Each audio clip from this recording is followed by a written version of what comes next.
Kita beralih ke informasi lain, pemirsa. Proses evakuasi dan pencarian korban kebakaran di Glodok Plaza, Jakarta Barat kembali dilanjutkan. Seperti inilah pemirsa proses pencarian korban kebakaran Glodok Plaza yang hingga saat ini masih terus dilakukan. Saat ini pencarian melibatkan tim gabungan dari DVI, Dinas Penanggulangan Kebakaran dan Keselamatan, serta BPBD. Petugas telah mengevakuasi 8 kantong jenazah dan langsung dibawa ke Rumah Sakit Polri Kramat Jati, Jakarta Timur untuk diidentifikasi. Sementara itu, seperti yang kita lihat ini, sejumlah area di Plaza Glodok masih dilakukan sterilisasi.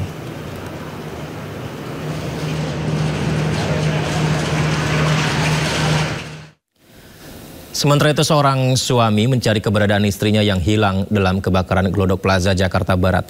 Saat peristiwa kebakaran, dirinya sempat dihubungi istrinya. Saya berharap sih dia masih ada, Pak. Karena dia keluar rumah itu niatnya kerja. Dia bantu saya cari nafkah.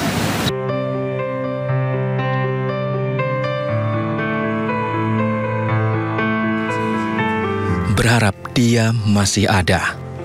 Itulah yang disampaikan Jauhari yang mencari keberadaan istrinya, Ade Aryati, 29 tahun, yang bekerja sebagai kasir di lantai 9 Glodok Plaza, Jakarta.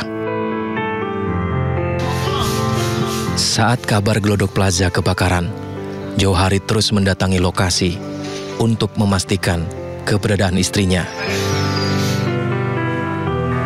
Nama Ade Aryati, 29 tahun, masih tertulis di posko BPBD Jakarta sebagai orang hilang.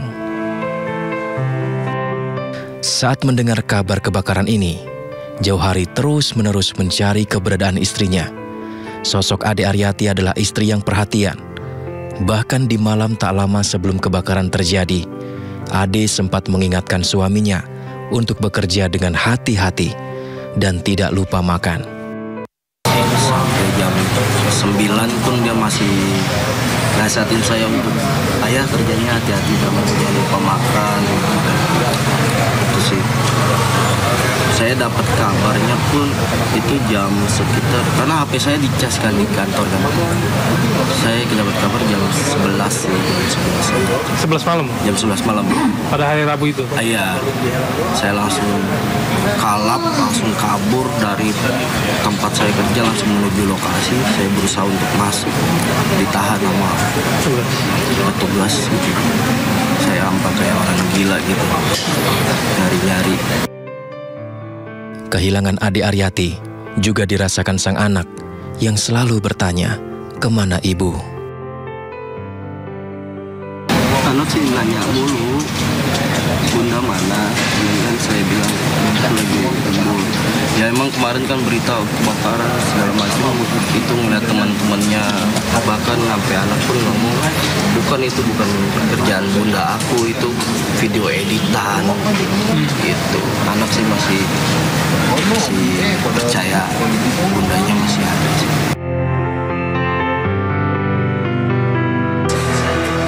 Hingga saat ini, Jauhari masih terus mencari kepastian keberadaan istrinya. Dari Jakarta, Gani, iNews melaporkan. Sampel DNA keluarga korban kebakaran Glodok Plaza telah diuji oleh tim DVI Rumah Sakit Polri. Proses identifikasi ini membutuhkan waktu 1 hingga 2 minggu.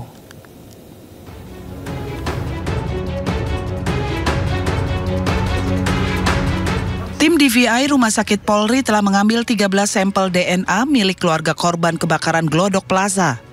Sampel ini digunakan untuk proses identifikasi jenazah korban yang telah diterima oleh Rumah Sakit Polri Kramat Jati. Proses identifikasi membutuhkan waktu 1 hingga 2 minggu, tergantung dari sampel DNA dari keluarga korban. Dari hasil DNA yang diambil dari keluarga korban, pihak Rumah Sakit Polri akan mencocokkannya dengan data korban. Pemeriksaan fisik di kamar jenazah, kemudian mengambil sampel DNA dari jenazah sudah dilaksanakan, kemudian dikirim ke lab kita sehingga kita proses. Kemudian keluarga korban juga telah memberikan data-data tentang orang yang dinyatakan hilang. Dan dari mereka kita ambil juga sampel DNA-nya. Dan semuanya yang setelah kita ambil, kita proses di lab laboratorium DNA Puskesmas Polri. Seperti yang saya berulang kali sampaikan bahwa normalnya itu 1-2 minggu. Namun bisa saja lebih cepat, bisa saja lebih lambat ya, tergantung dari kapasitas kemampuan dari lab kita ya. Sementara itu, pihak Rumah Sakit Polri mengungkapkan tidak menutup kemungkinan terjadinya pengulangan untuk mendapatkan hasil DNA yang valid. Hal ini lantaran kondisi sampel DNA yang diambil dari tubuh korban tidak ideal. Namun, tim DVI dari Rumah Sakit Polri telah mengambil sampel DNA dari seluruh jenazah ataupun bagian tubuh jenazah yang ada untuk diidentifikasi. Dari Jakarta, tim liputan iNews melaporkan.